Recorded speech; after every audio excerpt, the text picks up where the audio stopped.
திங்கட்கிழமை தொடங்குகிறது. 26ஆம் தேதி வரை நடைபெறும் 12ஆம் வகுப்பு பொதுத் தேர்வை மொத்தம் 8,27,475 மாணவர்கள் எழுதுகின்றனர். இதில் 7,99,692 பள்ளி மாணவர்களும் 27,783 தனி தேர்வர்கள் மற்றும் 281 சிறைவாசிகள் அடங்குவர். மாநிலம் முழுவதும் 3,412 தேர்வு மையங்கள் அமைக்கப்பட்டு மாவட்ட வாரியாக உயரதிகாரிகள் கண்காணிப்பில் ஈடுபட உள்ளனர். தினமும் சுமார் 49,000 ஆசிரியர்கள் தேர்வு பணியில் ஈடுபடுகின்றனர். 4,900க்கும் மேற்பட்ட பறக்கும் படை குழுக்கள் அமைக்கப்பட்டுள்ளன. காலை 10 மணி முதல் பிற்பகல் 1 மணி வரை தேர்வு நடைபெறும் என்றும் முறைகேடுகளில் ஈடுபட்டால் கடுமையான நடவடிக்கை எடுக்கப்படும் என்றும் எச்சரிக்கை விடுக்கப்பட்டுள்ளது. மார்ச் 2 முதல் 12ஆம் வகுப்பு மற்றும் மார்ச் 11 முதல் 10ஆம் வகுப்பு பொதுத் தேர்வுகள் தொடங்க உள்ள நிலையில் மாணவர்கள் தன்னம்பிக்கையுடன் தேர்வை எதிர்கொண்டு சிறப்பாக எழுத வேண்டும் என்று முதலமைச்சர் மு.க.ஸ்டாலின் வாழ்த்து தெரிவித்துள்ளார். உடல்நலம், மனநலம் கவனித்து முழு கவனத்துடன் தேர்வு எழுதினால் வெற்றி நிச்சயம் என்றும் மாணவர்களின் உயர்வே தமிழ்நாட்டின் வளர்ச்சி என்றும் முதலமைச்சர் மு.க.ஸ்டாலின் குறிப்பிட்டுள்ளார். காங்கிரஸ் கட்சிக்கு திமுக 25 சீட்டுகளை வழங்க முன்வந்ததாகவும், ஆனால் தாங்கள் கூடுதல் தொகுதியை எதிர்பார்ப்பதாகவும் தமிழக காங்கிரஸ் பொறுப்பாளரான கிரீஷ் சோடங்கர் தெரிவித்துள்ளார். வருகிற சட்டமன்ற தேர்தலில் தங்களின் எதிர்பார்ப்புகள் மற்றும் கோரிக்கைகள் அடங்கிய விருப்ப பட்டியல் திமுகவிடம் சமர்ப்பிக்கப்பட்டுள்ளதாகவும் அது ஏற்றுக்கொள்ளப்படும் என நம்பிக்கை உள்ளதாகவும் கூறியுள்ளார். அதேவேளையில் புதிய கட்சியான தமிழக வெற்றிக் கழகத்தை குறைத்து எடை போட முடியாது என்றும் கூறியுள்ள அவர், இளைஞர்கள் மத்தியில் தாவேகா ஆதரவை பெற்று வருவதாகவும் தெரிவித்தார். காங்கிரஸ் மற்றும் ராகுல் காந்தியின் பலத்தை தாவேகாவினர் அறிந்துள்ளதாகவும் சுட்டிக்காட்டினார். அதேவேளையில் தாவேகாவுடனான கூட்டணி குறித்து எழுப்பப்பட்ட கேள்விக்கு பதிலளித்த தமிழக காங்கிரஸ் பொறுப்பாளரான கிரீஷ் சோடங்கர், தற்போது திமுகவுடனான கூட்டணி பேச்சுவார்த்தைக்கே முன்னுரிமை என்றும் கட்சியின் நிலைப்பாட்டை தெளிவுபடுத்தினார். இரண்டாவது நாளாக ஈரான் மீது இஸ்ரேல் கடும் தாக்குதலை நடத்தி வருகிறது. ஈரான் மத தலைவர் கமேனி கொல்லப்பட்ட போதிலும் ராணுவ திட்டத்தில் எந்த மாற்றமும் இல்லை என்று இஸ்ரேல் தரப்பில் தகவல் வெளியாகியுள்ளது. தொடர்ந்து ஈரான் அதிகாரிகள் மற்றும் ஏவுகணை கட்டமைப்புகளை குறிவைத்து தாக்குதல்கள் நடைபெறும் என்றும் தெரிவிக்கப்பட்டுள்ளது. இந்த தாக்குதலில் ஈரான் ஆயுதப்படை தளபதி அப்துல் ரஹீம் முசாவியும் கொல்லப்பட்டுள்ளார்.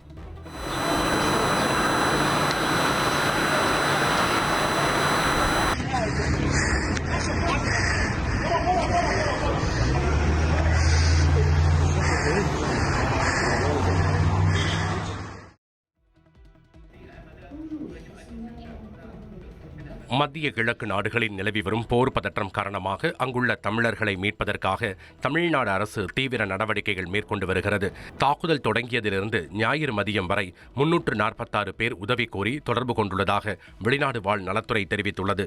அவர்கள் அனைவரும் தொழில் மற்றும் சுற்றுலா நோக்கில் சென்றவர்கள் என்றும் தற்போது யாருக்கும் பாதிப்பு இல்லை என்றும் தெரிவிக்கப்பட்டுள்ளது.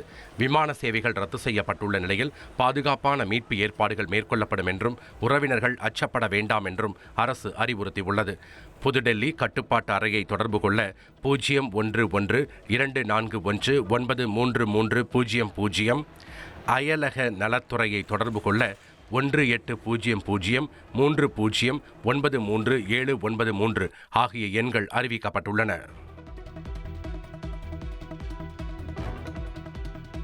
ஈரான் உச்ச தலைவர் காமேனி குடும்பத்துடன் கொல்லப்பட்ட நிலையில் டெல்லி சாணக்கியபுரியில் உள்ள ஈரான் தூதரகத்தில் தேசிய கொடி அரைக்கம்பத்தில் பறக்கவிடப்பட்டது. ஈரான் முழுவதும் 40 நாட்கள் அதிகாரப்பூர்வ துக்கம் அறிவிக்கப்பட்டுள்ளதுடன் உலகெங்கிலும் உள்ள தூதரகங்களில் மௌன அஞ்சலி செலுத்தப்படுகிறது.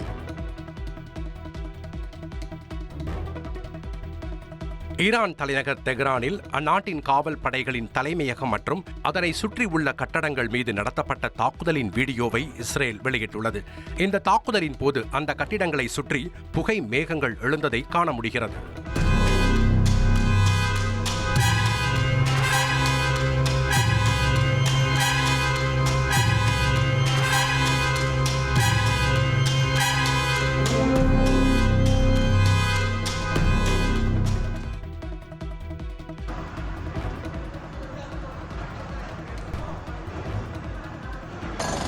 نظامی بودن زیر این آوارها بزرگواران بنصوم صح نعمل قطايف. போர் சூழல் நிலவுவதால் ஐக்கிய அரபு அமீரக நாடுகளில் இனி பள்ளிகள் மற்றும் உயர்கல்வி நிறுவனங்களில் மாணவர்கள் ஆன்லைன் வகுப்புகளுக்கு மாற்றப்படுவதாக அறிவிக்கப்பட்டுள்ளது. மாணவர்களின் பாதுகாப்பு கருதி நடவடிக்கை மேற்கொள்ளப்பட்டுள்ளதாக தெரிவித்துள்ள அரசு மார்ச் 4ஆம் தேதி இந்த திட்டமே தொடரும் என கூறியுள்ளது. அரசு மற்றும் தனியார் பள்ளிகள் அனைத்தும் இந்த சுற்றறிக்கை பொருந்தும் எனவும் அறிவித்துள்ளது.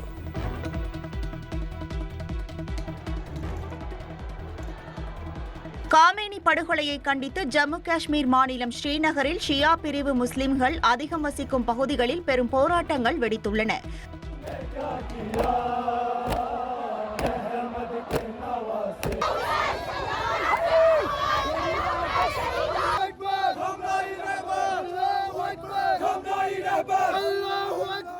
போராட்டக்காரர்கள் அமெரிக்கா மற்றும் இஸ்ரேலுக்கு எதிராக கோஷங்கள் எழுப்பினர். முன்னாள் முதல்வர் மெஹபூபா முஃப்தி இந்த தாக்குதலை கண்டித்துள்ளார். பதற்றம் அதிகரித்துள்ளதால் ஸ்ரீநகரில் பாதுகாப்பு பலப்படுத்தப்பட்டுள்ளது. தலைமை மதகுரு மிர்வைஸ் உமர் ஃபாரூக் வீட்டு காவலில் வைக்கப்பட்டதாக தகவல்கள் தெரிவிக்கின்றன.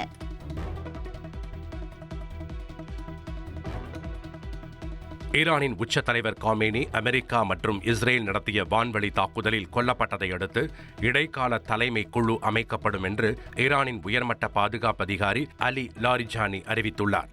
அரசியலமைப்பு சட்டத்தின்படி இந்த குழு நாட்டின் பொறுப்புகளை மேற்கொள்ளும் என்றும் அவர் தெரிவித்துள்ளார். அமெரிக்கா மற்றும் இஸ்ரேல் ஈரானை சிதைக்கவும் வளங்களை கொள்ளையடிக்கவும் முயற்சி செய்கின்றன என்று குற்றம் சாட்டிய லாரிஜானி, நாட்டின் ஒருமைப்பாட்டை ஈரான் மக்கள் எந்த நிலையிலும் பாதிக்க அனுமதிக்க மாட்டார்கள் என்று எச்சரித்தார்.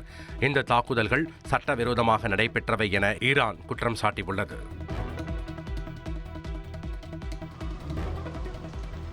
பாகிஸ்தானின் கராச்சியில் உள்ள அமெரிக்க தூதரகத்தின் வெளிப்புறச் சுவரை உடைத்து நுழைய முயன்ற போராட்டக்காரர்களுக்கும் பாகிஸ்தான் போலீசாருக்கும் இடையே ஏற்பட்ட மோதலில் 9 பேர் கொல்லப்பட்டதாக தகவல் வெளியாகியுள்ளது. இது அமெரிக்கா மற்றும் இஸ்ரேல் மேற்கொண்ட தாக்குதலில் ஈரானின் தலைவர் கமேனி கொல்லப்பட்டதை தொடர்ந்து ஏற்பட்ட பதற்றத்தின் காரணமாக நடந்தது.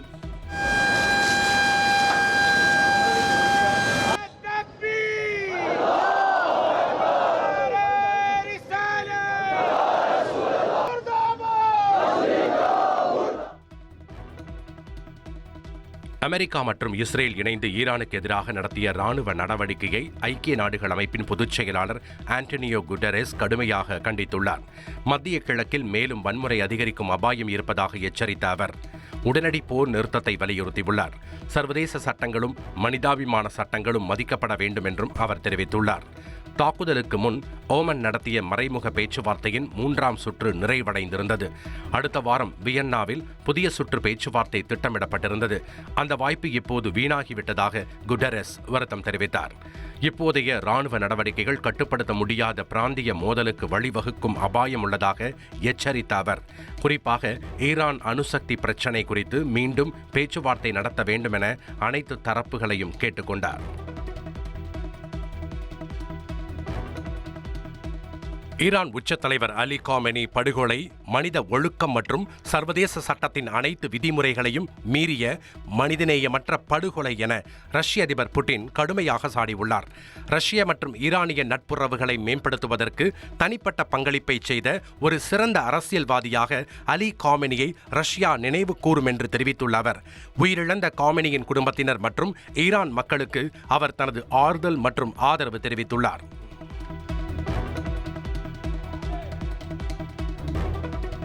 ஈராக் தலைநகர் பாக்தாதில் கிரீன் ஜோன் பகுதியில் அமெரிக்க தூதரகம் முன்பு ஈராக் மக்கள் போராட்டத்தில் ஈடுபட்டனர்.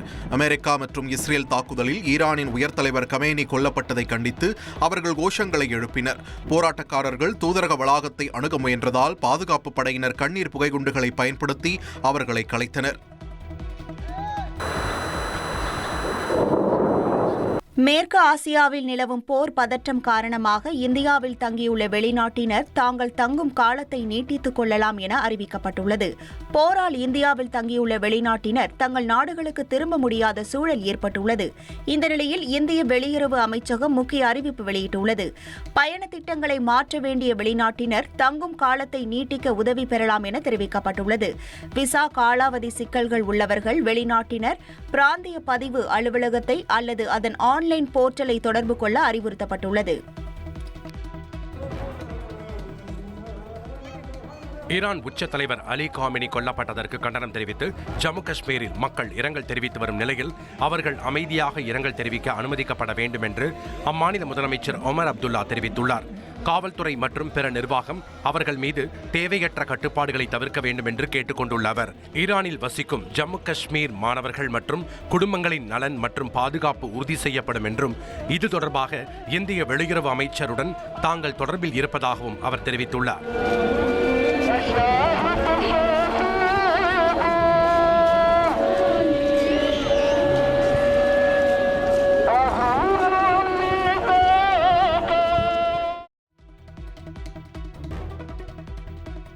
ஜம்மு காஷ்மீரின் பூஞ்ச் மாவட்டத்தில் உள்ள திக்வார் பகுதி எல்லை கட்டுப்பாட்டு கோட்டில் இந்திய ராணுவம் பாகிஸ்தான் ஆளில்லா விமானம் மீது துப்பாக்கி சூடு நடத்தியது.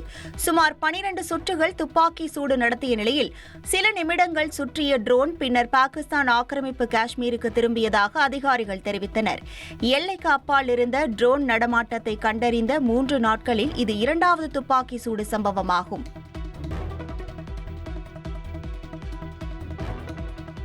பயணிகள் மற்றும் ஊழியர்களின் பாதுகாப்பை முன்னிறுத்தி நாளை இயக்கப்படவிருந்த பல சர்வதேச விமான சேவைகளை ஏர் இந்தியா ரத்து செய்துள்ளது.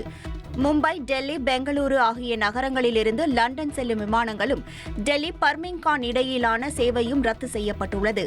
அதேபோல் டெல்லியிலிருந்து ஆம்ஸ்டர்டாம், மிலன், வியன்னா, கோபன்ஹேகன் மற்றும் பிராங்க்பேட் நகரங்களுக்கு செல்லும் சேவைகளும் நிறுத்தப்பட்டுள்ளன. பாதிக்கப்பட்ட பயணிகளுக்கு பதிவு செய்யப்பட்ட தொலைபேசி எண்கள் மூலம் தகவல் வழங்கப்பட்டு வருகிறது. மாற்று பயண ஏற்பாடுகள் மற்றும் மறுபதிவுக்கு உதவி செய்யப்பட்டு வருகிறது. மேலும் தகவலுக்கு 24 மணி நேர உதவி எண்களும் அறிவிக்கப்பட்டுள்ளன.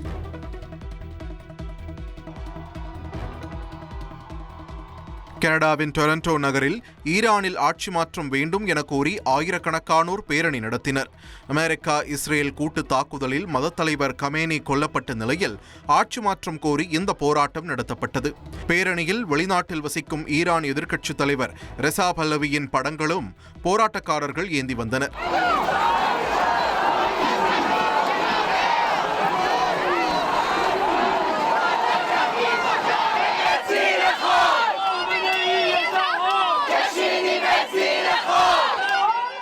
மத்திய கிழக்கு பகுதியில் ஈரான் ஏவுகணை மற்றும் ட்ரோன் தாக்குதல் நடத்தியதாக தகவல் வெளியாகி பதற்றம் நிலவி வரும் நிலையில் துபாயில் கார் பந்தயத்தில் பங்கேற்க சென்றுள்ள நடிகர் அஜித்குமார் பாதுகாப்பாக இருப்பதாக அவரது தரப்பு தெரிவித்துள்ளது. தாக்குதலால் அப்பகுதியில் மக்கள் அச்சத்தில் உள்ள நிலையில் அஜித்குமார் மற்றும் அவரது அணி பாதுகாப்பாக உள்ளதாக உறுதி செய்யப்பட்டுள்ளது.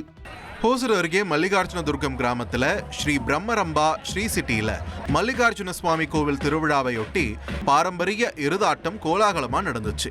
ஏராளமான மக்கள் திரண்ட நிலையில அலங்கரிக்கப்பட்ட காளைகள் ஒன்றன் பின் ஒன்றா கூட்டத்தில் சீறி பாய்ந்தன. இளைஞர்கள் காளைகளை மடக்கி பிடிச்சு பரிசுகளை பெற்றனர். மேலும் போலீசார் மற்றும் தீயணைப்புத் துறையினர் பாதுகாப்பு பணியில் ஈடுபட்டனர். தாய்க்கிழவி திரைப்படம் 2 நாட்கள்ல 10 கோடி ரூபாய் வசூலிச்சிருக்கு. தமிழ் சினிமால தனக்கென தனி இடத்தை உருவாக்கியுள்ள நடிகை ராதிகாவுடன் நடிப்புல வெளிவந்த படம் தான் தாய்க்கிழவி. இந்த படத்தை சிவகார்த்திகேயன் தயாரிக்க அறிமுக இயக்குனர் சிவகுமார் முருகேசன் இயக்கியிருக்காரு. வித்தியாசமான கதைக்களத்தில் உருவாகி வெள்ளிக்கிழமை வெளியான இந்த படம் ரசிகர்கள் மத்தியில நல்ல வரவேற்பு பெற்றிருக்கு.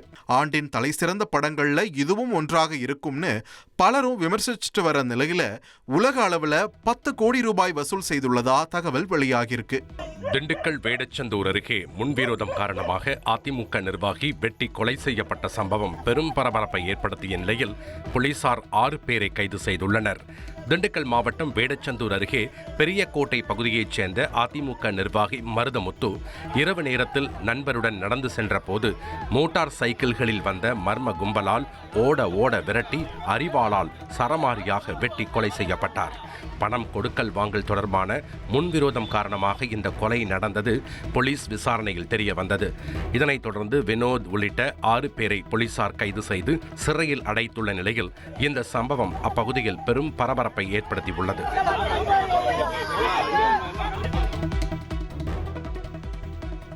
மத்திய கிழக்கில் தொடரும் போர் பதற்றம் காரணமாக வான்வெளி மூடப்பட்டதால் விமான சேவை கடுமையாக பாதிக்கப்பட்டுள்ளது.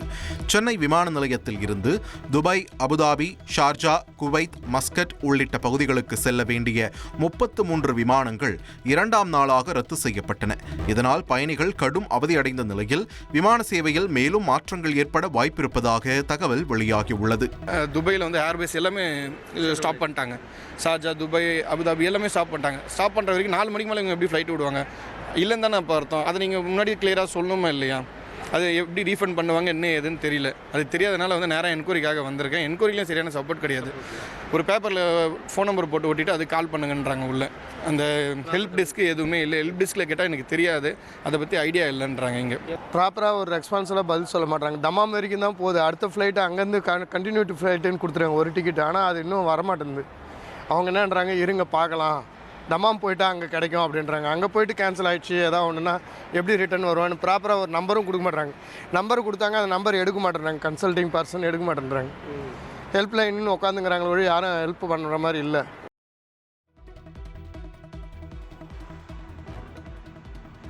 திருப்பத்தூர் மாவட்டம் கீழ்முருங்கை பகுதியில் சட்டமன்ற தேர்தலில் போட்டியிட விருப்ப மனு தாக்கல் செய்ய சென்னைக்கு சென்ற திமுக நிர்வாகிகள் விபத்தில் சிக்கினர். சேலம் மாவட்டத்தைச் சேர்ந்த 4 திமுக நிர்வாகிகள் சென்ற கார் தேசிய நெடுஞ்சாலையில் நின்றிருந்த கண்டெய்னர் லாரி மீது மோதியதாக கூறப்படுகிறது. இதில் காரின் முன்பக்கம் முற்றிலும் சேதமடைந்து விபத்துக்குள்ளானது. விபத்தில் சேலம் கிழக்கு ஒன்றிய துணை செயலாளர் லட்சுமணன் என்பவர் சிகிச்சை பலனின்றி உயிரிழந்த நிலையில் மற்ற 3 சிகிச்சைக்காக மருத்துவமனையில் அனுமதிக்கப்பட்டுள்ளனர்.